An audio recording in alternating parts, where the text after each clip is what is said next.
Hey, we're going to get started in about 1 minute, so if you could find your way to a comfortable seat, about 1 minute, we'll get going.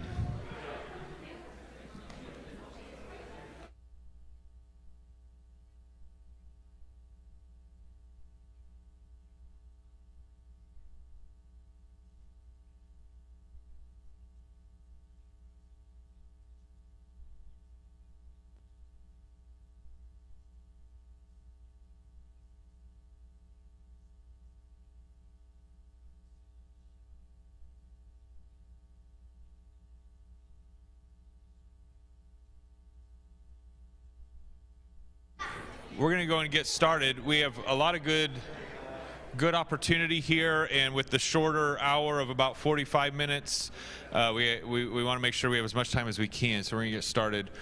This connection hour, and thanks for adjusting your schedule. I know we're usually over in the gym, and we felt like this was a better venue for what we're trying to accomplish this morning. This is all focused on our hiring process into the Director of Campus Ministry position. We started this process a year ago, and all things pandemic and ups and downs along the way, we're just delighted that God has brought us to this point a year later. Elders have had multiple interactions with Chad Moore in this interview process. We've invited some church members who are most connected to campus ministry in some form have had interaction. We as elders are very excited about the potential of hiring Chad onto our staff team and filling this position. And this is one more sort of checkpoint, the last checkpoint, consider it the finish line of whether or not to formally extend the offer to Chad to join this team. So we've had a lot of interaction. We're excited about Chad, but we realize for many of you, this would actually be probably your first touch point with Chad. So what we're going to invite him to do is teach a little bit out of the scriptures in our connection hour. During this hour, we've been walking through kind of the big overarching theme of the whole Bible. And so Chad's just going to fit right into that schedule and take the passage that was scheduled for this morning. He'll teach for about 25 minutes. That's very short for 3 chapters. So the idea is just to get acquainted with his teaching style and what he brings to the table as far as communicating from God's Word. And then I have a handful of questions that I'll ask him up front here, Q&A kind of style. Again, the intent is just that you would get to know Chad. This is not an elder position, so there's not a formal vote in hiring Chad, but what we do want is your feedback in a really big way. So there are forms back on that table, there are forms back by the welcome desk, and there's a little box that you can drop that feedback in. For those of you who are live streaming, thank you for joining us. There should be an electronic version of that. If everybody forgets the form, that's okay. You can just email the elders or the church office at ksbc@ksbc.net and give your feedback that way. But if you could get us that data by the end of the day Wednesday, we'd love to take Thursday, Friday to kind of review your feedback, and then as we take this final step, Lord willing, offer the position formally to Chad. We're excited, and we want you to be a part of that process by sharing what you think. So please give us your input. We would be delighted in that. I'm going to pray, and then I'm going to get out of the way so that Chad can lead us in the scriptures, and we'll spend this time as faithfully as we can. Father, thank you for today. Thank you for everything that today represents, worshiping together, encouraging one another. And inasmuch as this 45 minutes is just an exciting step forward in adding to our church family and adding to our staff team, Lord, would you make your will known? Would you bring encouragement from your word? Would you help us just to be an encouragement to the Moore family and them to us? And use this morning for the glory of your name and the good of your people. And we pray in Jesus' name, amen. Chad, come on up. The floor is yours, brother. Yeah, so I was joking with Abraham a minute ago. He sent me his agenda beforehand earlier this week, and it's like 7 points. And I was like, well, I guess I could filibuster on the teaching section and then ruin the agenda, right? And he gave me permission a few minutes ago. And I was like, well, you gave me 3 chapters to cover, and I think it's a joke. I've never covered more than a few verses in 25 minutes, much less 3 chapters. So we'll see how this goes this morning in all seriousness. So I've been tasked with covering Genesis this morning, which we were talking in the light night on Friday. What is my favorite book or passage of the Bible? And I began to say Genesis and then had to backtrack and say Exodus. But Genesis and Exodus are some of my favorite passages of the Bible to cover. And even Whitney, when she found out what I was supposed to be doing, she was like, that's not going to go well because you're going to get stuck there. And talking about these, I really enjoy covering and unpacking the Old Testament. I enjoy unpacking and discussing how the Old Testament leads us into the covenant promises of God in the New Testament and seeing how those tie together. And so this morning, as we look at Genesis chapters 10 through 12, I think we're going to have to go back a little bit and unpack what we're going to see, how we got there. And I think this is what you guys did last week, but see how we got to Genesis chapter 10 and 11. And we're going to spend most of our time focused on Genesis chapter 11 because that's kind of the crux and hinge point until we get to chapter 12. We're going to kind of unpack and discuss why perhaps I say that and why we can kind of debate that point and see if that's really true or not. But this is going to kind of be surrounding the events happening around the Tower of Babel. At the end of Genesis chapter 9, if you remember what's happening in Genesis chapter 9, we find where Noah and his family come off of the ark after a long and hard journey, after a year of being aboard, and even a longer journey of faith. Remember, 120 years of construction and preaching. We this morning in our normal Sunday service time, we're talking about in Genesis 41, where you have 13 years of faith, of trusting in God, but 120 years that Abraham took building and constructing and preaching continually, calling people to repentance and faith.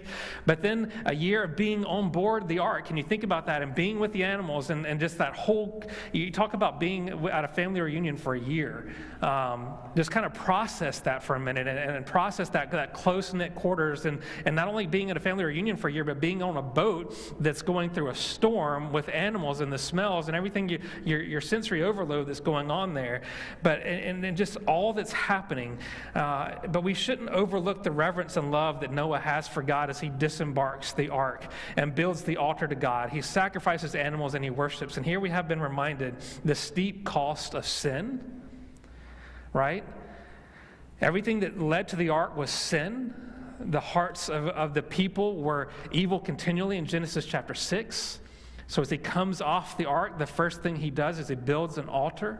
He sacrifices the animals. And I remember animals are precious at this moment because you only have a limited number that have been brought onto the ark. So he sacrifices the animals and he worships. And we've been reminded the steep cost of blood that is shed in worship. But also we see the beautiful promise of God, even though the intention of heart of man is evil from youth. In Genesis 8:9, God makes a covenant with Noah that never again will he destroy the world with the flood as he has done. Remember, we see the ark of war, right? The rainbow, it's an ark of war that God has placed in the sky. And so we remember that promise. We also remember the promise of God that God made with Eve, that he would crush the head of Satan. But we also remember the renewed promise that even as sin is in the heart of man, God will keep his promise to defeat Satan through man. However, as we wrap up of chapter 9, we're not far removed that we recognize that the hold that sin has on the lives of men, as they come off the ark, sin is not gone.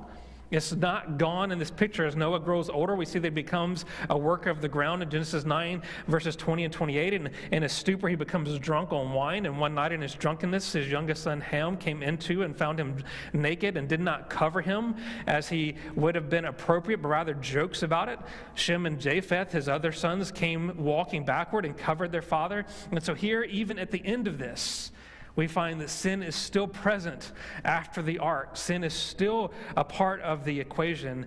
And so when he woke, he was angry and cursed his grandson Canaan and Ham for what had happened, for their disrespect and their complicity in sin. And so now we find this cycle of sin is continuing on and on. So we find perfection in the garden, the fruit, which equals judgment, grace and covering, and the expulsion.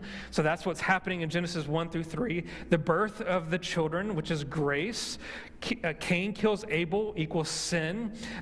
Grace in the birth, that's Seth. Sin in Genesis 6, where the hearts of man are evil continually.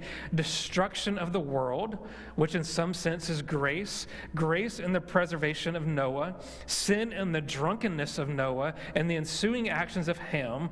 And so now as we're coming to see, the Old Testament is a continual story of mercy and grace and judgment.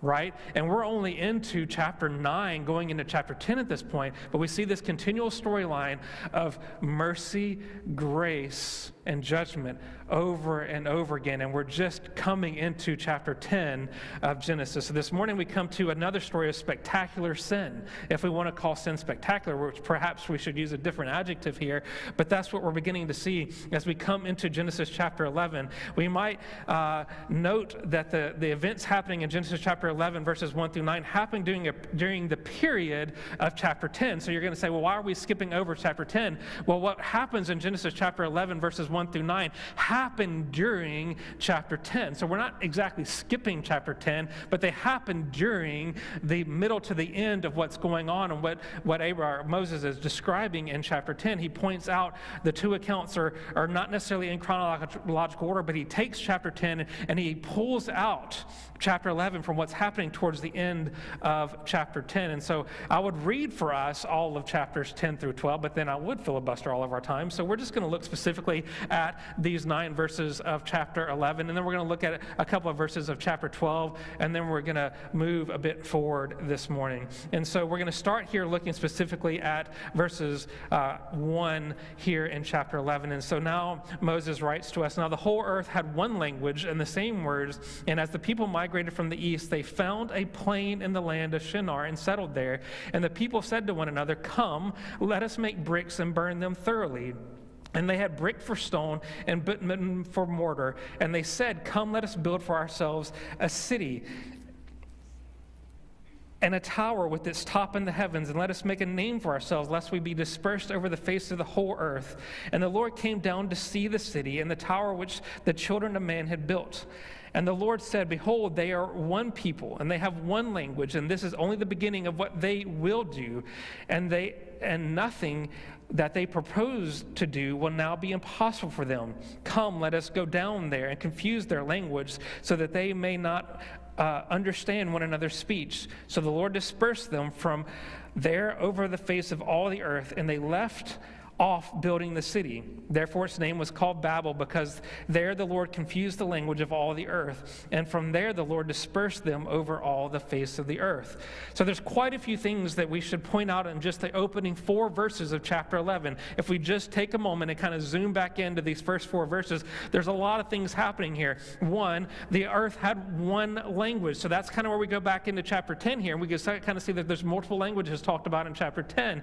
But here in chapter 11, verse 1, he sees that there's one language being spoken here in the whole earth. The whole earth has one language since the time of Adam and Eve. You could travel anywhere. You could trade, you could barter, and you could communicate. That would be wonderful, right? Sometimes we'll talk about this a little bit later, but I grew up in South Mississippi, and when I first moved to Ohio after I graduated from college, and I was first kind of walking around and kind of getting used to that northern culture, I'd be like, "You guys don't speak right." Like, you don't have sweet tea, you don't have good fried chicken, and something's not right with y'all. Like I don't know what happened up here, but y'all missed the boat when it came to having the... But here, what we find from the time of Adam and Eve, everybody spoke the same language, and they were able to communicate as man had been, and they'd been fulfilling the command of God by being fruitful and multiplying. Now, this is an important command of God from Genesis, from the first 3 chapters of Genesis. Be fruitful and multiply. Fill the earth. There was no fear coming across someone that you couldn't communicate with. There was no fear of interacting with someone that you didn't know, because they could communicate. Now, second point here, this allowed for the evil that we saw in Genesis chapter 6. It allowed for the collaboration of the thoughts. Now, why do we say this allows for evil? Because this allows for rationalization. Now, we go back to Genesis chapter 3. Remember, in Genesis chapter 3, what is the main point of rationalization? Satan comes along and says, "Did God really say?" Genesis chapter 6, when we see the people are having this whole debauchery going on, and they're rationalizing what is sin. We see that culture kind of building off. And then here we come back into this. It says, let us build for ourselves. Notice this, they're building for themselves. Let us make a name for ourselves. This rationalization. What is the command from God? Be fruitful and multiply and spread. Right? But we're going to unpack that a lot. Notice here another major point. People are migrating from the east. Now, if we were to kind of dive deeper into this whole narrative coming from Eden, every time people are moving east, they're moving away from God. Right? That's just something to kind of, if you take some time this afternoon or you take some time this week to kind of go back and look from Genesis 1 forward, every time people are moving east, the idea of moving east is you're moving progressively away from God. East is they were expelled from the garden. East is they're continually moving away from God. So Adam and Eve were expelled from the garden. They went east. Cain, when removed from his family, he went east. When Lot leaves Abram in Genesis chapter 12, he went east to the land that would be destroyed, in the land of Sodom and Gomorrah. Notice also that doesn't not just say that they were migrating east, but they migrate east and they settle. They settle there. We'll get more into that in just a little bit. And we look specifically in verse 3, when settling, it says, let us be crafty. Crafty, again, we see the word crafty specifically spoken of in Genesis chapter 3. Let us be crafty and let us use these bricks and stones. Let us build for ourselves a city in verse 4. This is direct contradictions from the command of God. And God blessed Noah and his sons and said to them, be fruitful and multiply and fill the earth. Genesis chapter 9, verse 1. Be fruitful and multiply and fill the earth. If you're building a city, are you filling the earth? Right? That's a contradiction. When we get to the book of Exodus, again, when I talk about my favorite book of the Bible, when Moses goes to confront the Pharaoh, he's confronting him based on you're preventing my people from worshiping God, but you're also preventing them from fulfilling this command of being fruitful and multiplying, filling the earth. Why? Because you're holding them captive. Right? And so we see this command really come back into play, not just here in Genesis chapter 11, but it also comes into play in Exodus when it goes to say, let my people go. Like we see this command come back into play time and time again. They are disobedient to what God has commanded them to do. God has commanded them to go, and they're settling. But they're not just settling. They're settling and setting up their own kingdom. For here, a city represented protection. Right? It represented protection, it represented safe haven, it represented self-government, and it represented self-rule. So if we think we need protection, that means we don't necessarily trust that God is protecting us, that God is our ultimate protector. If we're saying we need self-government, it means we're not representing or saying that God is our ultimate king and ruler. Again, fast forward to Samuel. Right? When the people are begging for a king. Again, we see this repeated all throughout biblical history here, where the people are deciding, hey, we need this for ourselves. It starts here. It begins to illustrate a repetitive biblical history and biblical narrative of how God's people choose to depend on themselves instead of trust in God himself. This would be like God telling us, go therefore and make disciples of all nations, baptizing them in the name of the Father, Son, and the Holy Spirit, teaching them to observe all that I've commanded you, and behold, I am with you always, even to the end of the age. And instead we come in here and we close the doors, we make sure that we're all safe and sound and that we're comfortable with people that speak like us, that communicate with what we know, and make sure it's all safe. So instead of going, we say, let's come in here, shut the doors, and make sure that we're not uncomfortable with anything. Right? That's what the people of God are doing here. They're saying, let's make a name for ourselves. Let's build a city. Let's put up walls and protect ourselves. Let's build a tower as tall as we can so that if we go out too far, we always know how to come back. It's a reversal of the Great Commission. That's what if we were to do that today, that's what this would look like. A city representing a rejection of the kingdom of heaven, a rejection of the rule of God, rejection of the protection of the king. It's let us make ourselves like God. And it's the same thing the promise the serpent made in Genesis chapter 3. If you eat of the fruit of the tree of the knowledge of good and evil, you will be like God. Here in this moment, the people are setting themselves up to be their own gods, to make their own decisions, and to rule their own ways. It's fascinating from the outside perspective to read this and to flip back a couple of pages and go, hey, wait a second. It wasn't that long ago. It wasn't that long ago that Father Noah over here was on a boat. I don't think we want to be on a boat again. Like, that wasn't that far a history ago where we have to actually ask, did that really happen? Like we're not that far removed from Noah and the flood and the whole,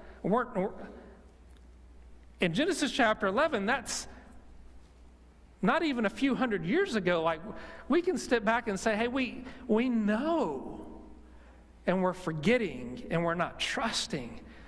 120 years of boat building, 120 years, and to see the massive judgment that God has rained down. The reality of the rainbow that God has placed in the sky, and He protected them and provided for them. How are you forgetting this? The same is true for us. Do we trust in God's promises? Are we remembering Him? Are we leaning into Him and what we're doing in our life? And we remember back into verse 4 here in chapter 11, it says, they say, let's build a tower reaching to the heavens. Now we're making progress. Let's build the world's largest structure so everyone will know who we are and where we are. Let's make it so that when we do scatter off, we can find our way back. We'll be shining beacons to the world so that we can be glorified. Not so that God will be glorified, but so people know who we are. Let us be glorified so that we will receive honor. Let us make a name for ourselves.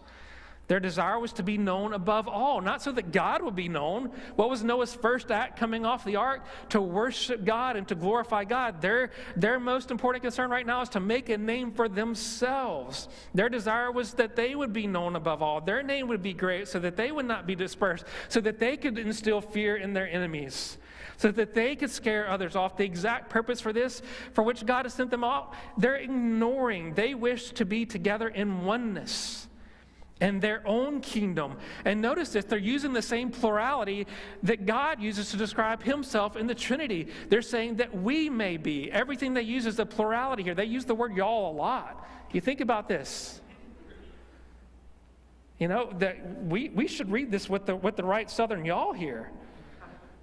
Come, y'all, let's build a tower and a city with its top in the heavens, and let us make a name for ourselves, lest we be dispersed. Like, that's what they're saying, and that's what they're thinking. But the fame we seek in this life is fleeting and will perish with all that is in this world. We remember in Revelation chapter 3 that the Lord promised Abram, I will make your name great. According to the New Testament, God gave Jesus the name that is above every name, so that the name of Jesus, every knee should bow, and every tongue will confess that the Lord Jesus is Lord, and the glory of God the Father in Philippians 2, 9 through 11. And Jesus promised to write on His people the name of my God and the name of the city of my God, and the New Jerusalem that comes down from my God out of heaven will be my own new name in Revelation chapter 3, verse 12. So we come to verse 5, and I truly believe that we find God has quite a sense of humor. Or perhaps Moses is laughing as he's kind of retelling the story. So in verse 5, the Lord came down to see the city and to see the tower which the children of man had built.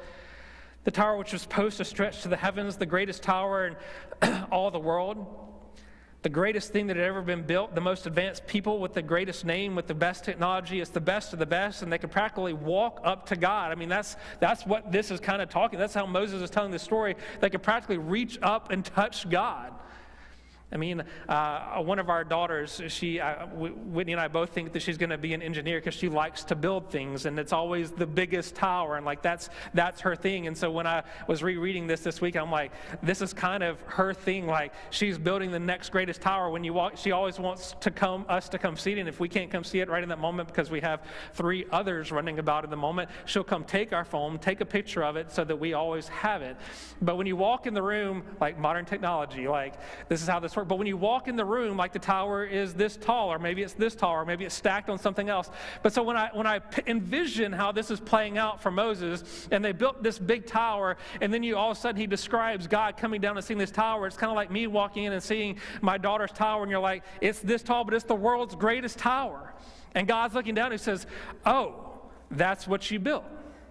Is that a toothpick, or is that like, what is that? Like, is that a ladder? Like, is that a step stool? Like, what's it supposed to be used for? Your world's greatest, the greatest thing that's ever been built. Like,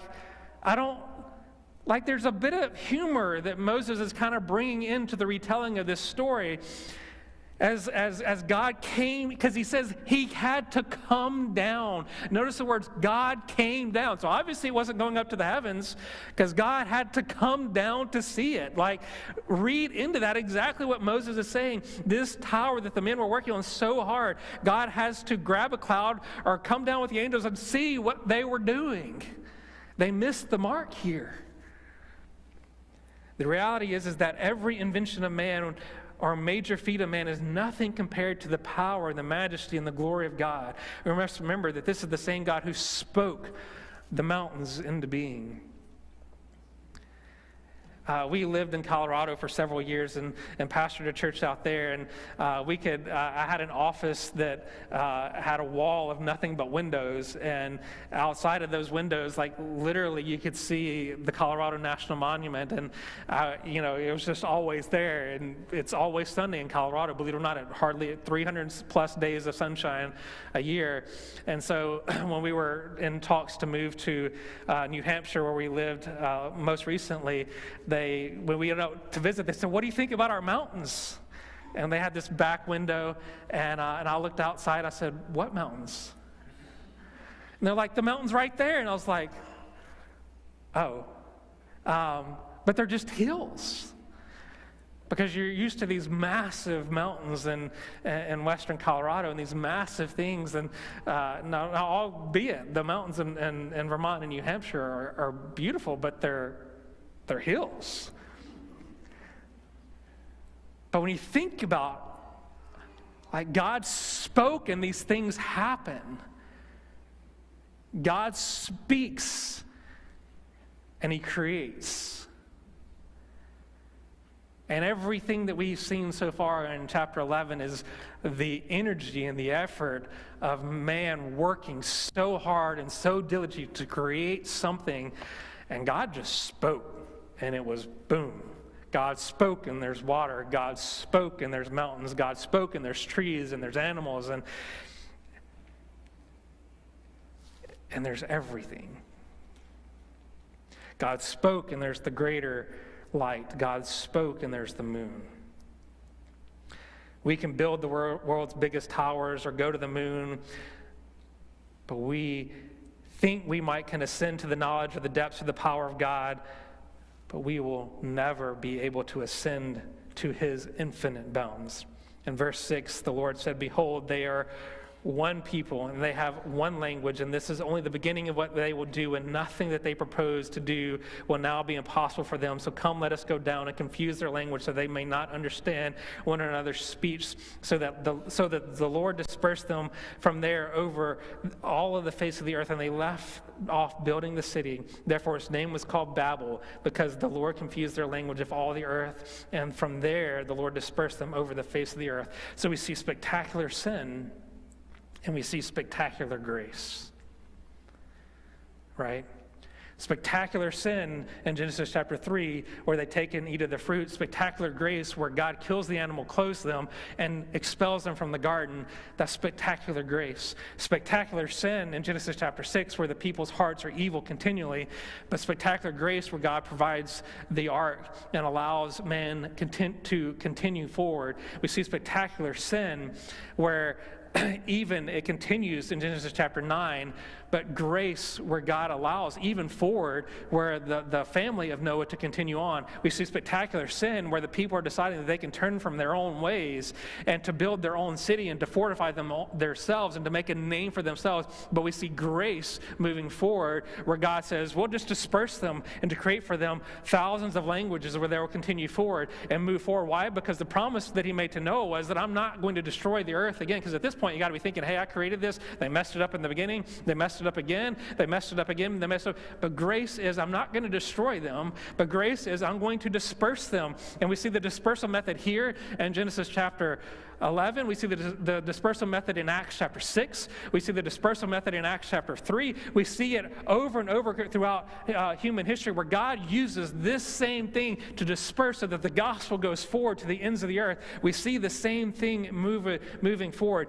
Languages are not just an act of judgment, but also an act of grace, just like the flood. We see where the flood might be seen as an utter act of destruction and death. We also fail to realize what the world might look like today if evil had continued as it was.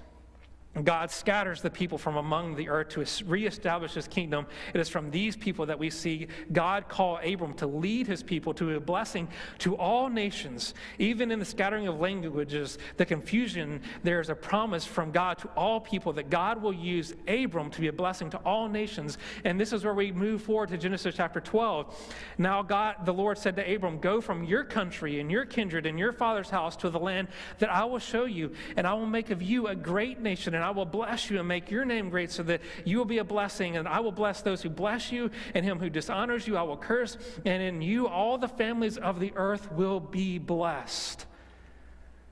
So we go from Babel, which can in the future perhaps be known as the city of Babylon, a place known of destruction,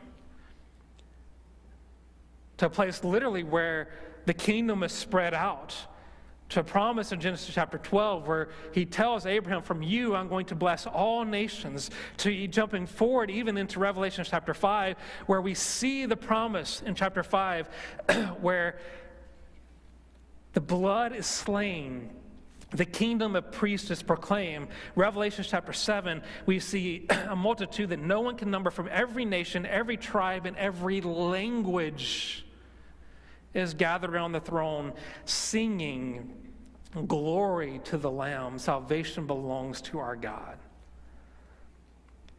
Friends, when we begin to look at Old Testament history, we begin to unpack the narrative of what God is doing, not just in the lives of the Israelites, but in the lives of the church today, and how he's still fulfilling his promises, not just then, but how he's fulfilling our promises. And the question is how are we doing life today? Are we building for ourselves cities and nations and towers that reach the heavens? Are we building for ourselves walls? Are we living outwardly and pushing through the walls and recognizing that we're a kingdom that God is using to reach and love the nations for the purpose of the kingdom of heaven? And that's our ultimate purpose. And I don't think I filibustered that much. So, yeah. You could have kept going, man. Well, I had a lot more, but I figured you were going to get me in a minute. Thanks. This is good. I was trying to think, if those in New Hampshire said, hey, what do you think of our mountains? What do you think of our cornfields? Well, you're getting flatter, brother. Well, I grew up where it was pretty flat, so, Mississippi's pretty flat, so. Okay, well, why don't we start there? Maybe just start with kind of get to know bio, where you're from, anything about your family you want to share.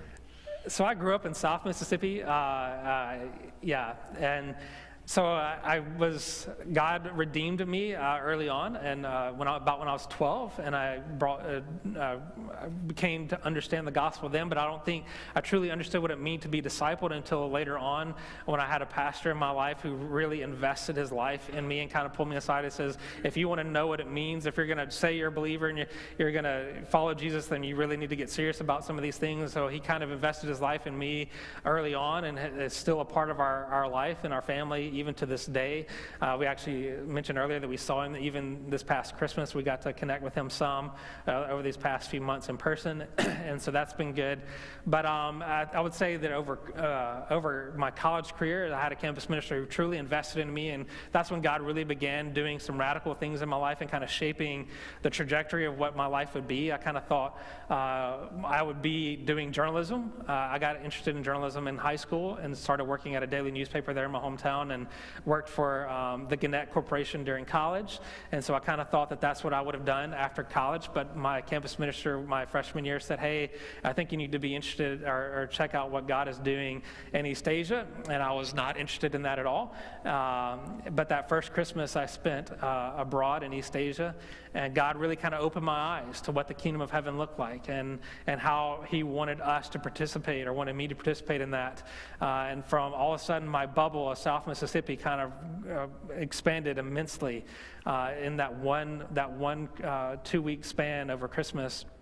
And it radically changed how I interacted with people, how I understood my calling in life, and how I kind of grew from there. And so it kind of transformed how I thought about things, how I interacted with people, and I've never been the same since. I always thought, that I would kind of live in Mississippi, and I actually haven't lived in Mississippi since I graduated from college. And so God has kind of set this trajectory for me ever since. Excellent. And anything you want to introduce about your family? You mentioned some of your kiddos. So Whitney and I got married about almost 12 years ago. Will be 12 years ago this summer, and we have 4 children: an almost 9-year-old, a 6-year-old, and we have an almost 4-year-old this February, and then we have an 18-month-old son. So we have 3 girls and a boy. So, yeah. Just a little busy. Just a little bit. Okay. So lots going on. They're a lot of fun. Yeah. So. Well, what is fun for the Moore family? We are graced by having 3 girls who love to be outside. I was kind of wondering how that would go, when you have 3 girls, and I've always been an outside kind of person. I was an Eagle Scout growing up and all that kind of stuff, so I'm an outside kind of person.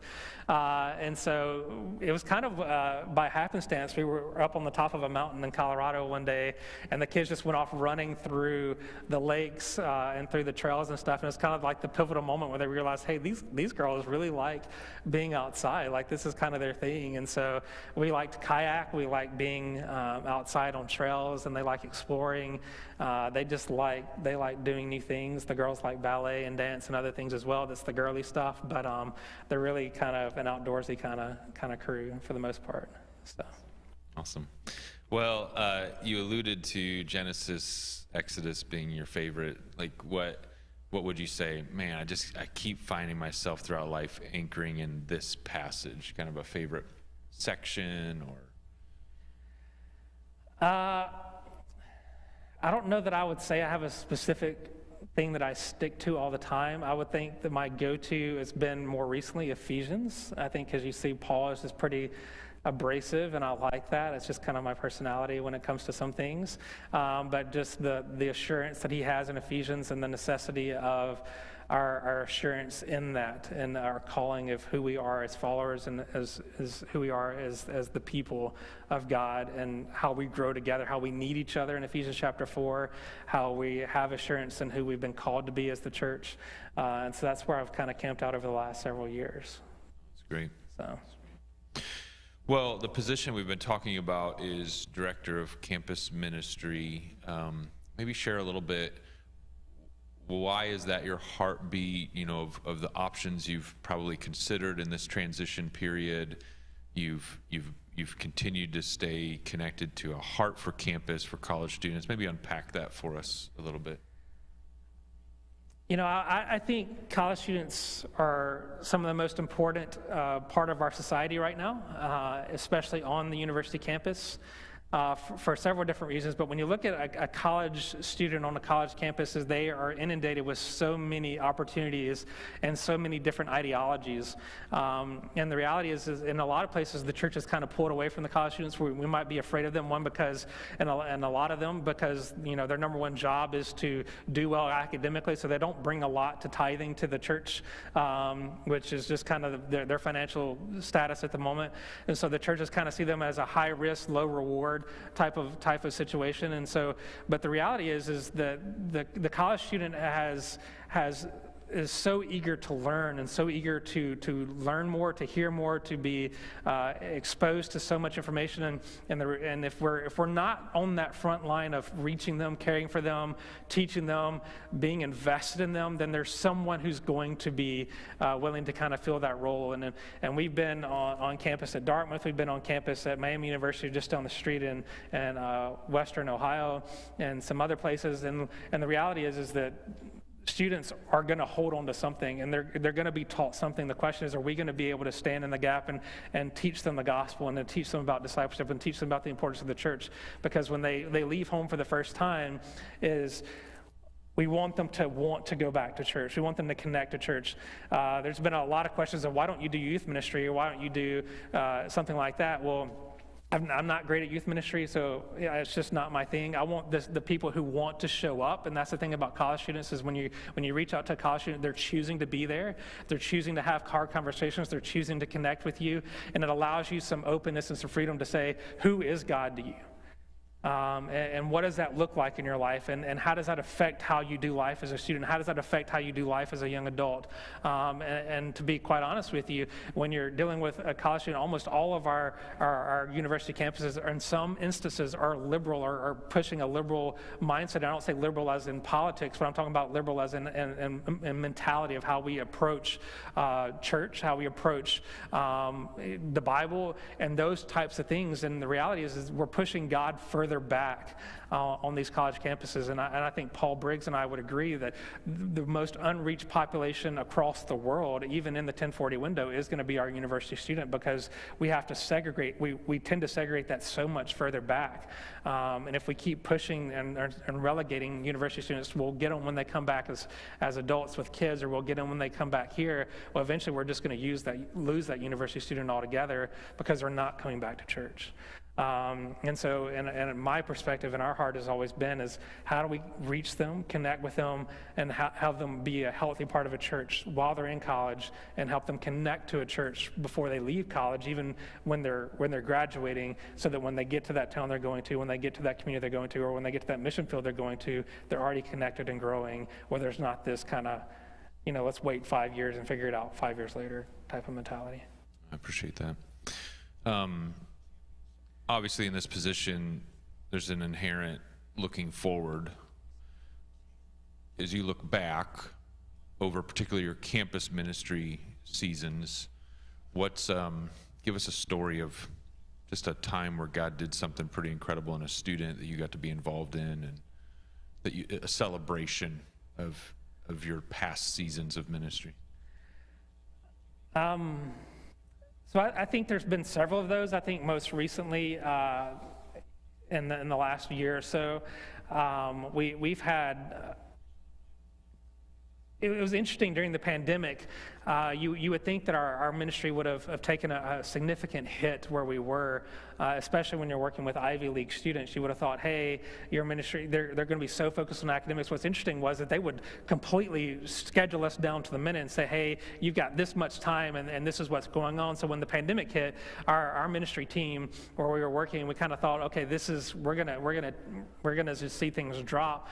But what was interesting was our ministry kind of grew, and it flourished, and our numbers went up, and our retention rates went up pretty significantly. And it was I think our win there was the fact that we saw students growing in their leadership. And so leadership development is one of our huge keys. Is our leadership grew, and the fact that we saw students step up and say, I'm going to take this and I'm going to do it, and I want to see this succeed. And so students that before were kind of on the fence of things, to really see them step up and grow. And so one of the last things I did in our last ministry that we were at was to really invest in a group of incoming freshmen that are freshmen right now at that college, and to really see them kind of succeed and grow in that community has been huge for us, because we didn't know what would be there when they got there, if they would even show up on campus this year, but just because of numbers and things of that nature. But to see them grow, connect in community, and to stay connected. I still connect with them off and on every couple of weeks, and just to see that strong connectivity where we connected with them last March, a week ago this coming March.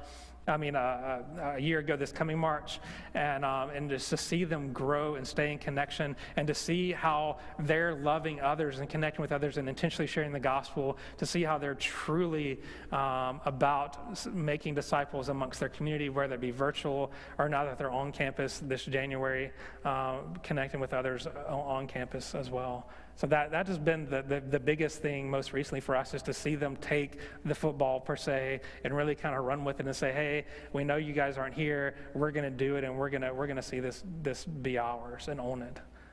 So. Good. It'd probably be helpful for everybody to hear, you're describing your most recent experience, your most recent season. So I'm guessing one of the questions is, well, why aren't you there now? So maybe share a little bit of just God's work in your life and what's precipitated this transition for you. So most recently, we worked with a ministry at Dartmouth College, and it was a national, or I guess a regional ministry with a national focus. And about 2/3 of our staff were laid off in August of last year, unexpectedly, and it was just a pandemic-related layoff type of thing.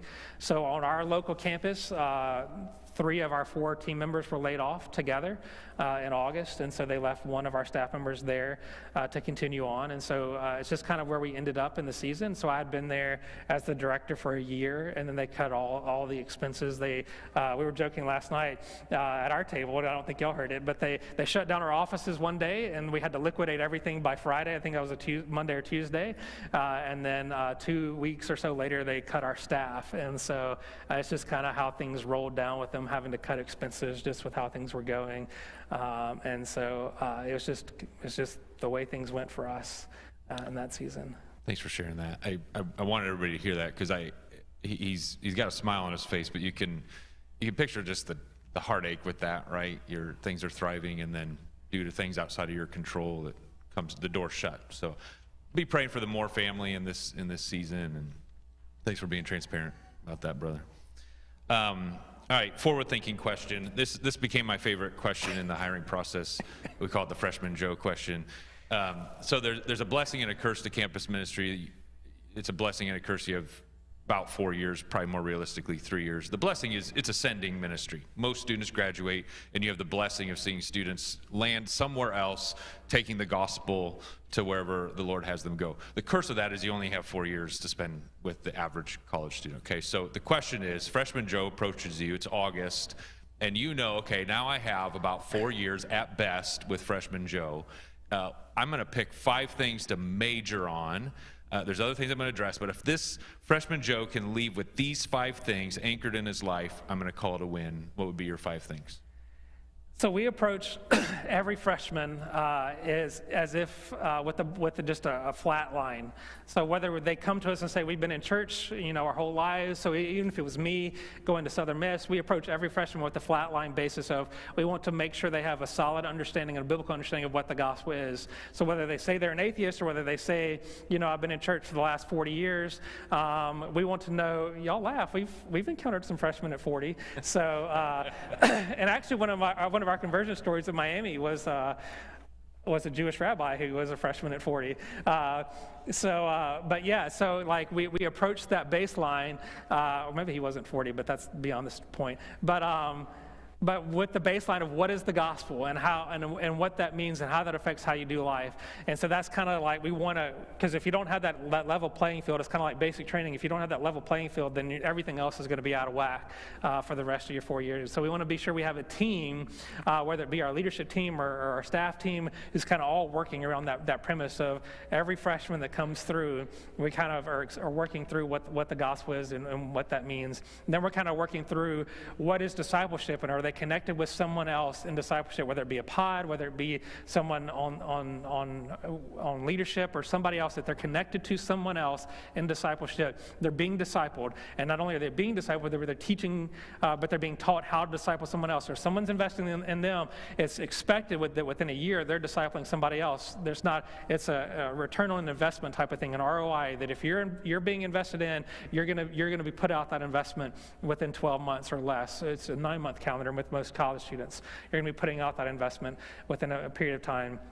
So that's our 1, 2, 3. And our third thing is really leadership development, because the reality is most college students is they're going to be expected to or aspiring to what is my career move coming down to. So if you're looking at a career, well then how does that career really play into what does it mean to be a follower of Jesus?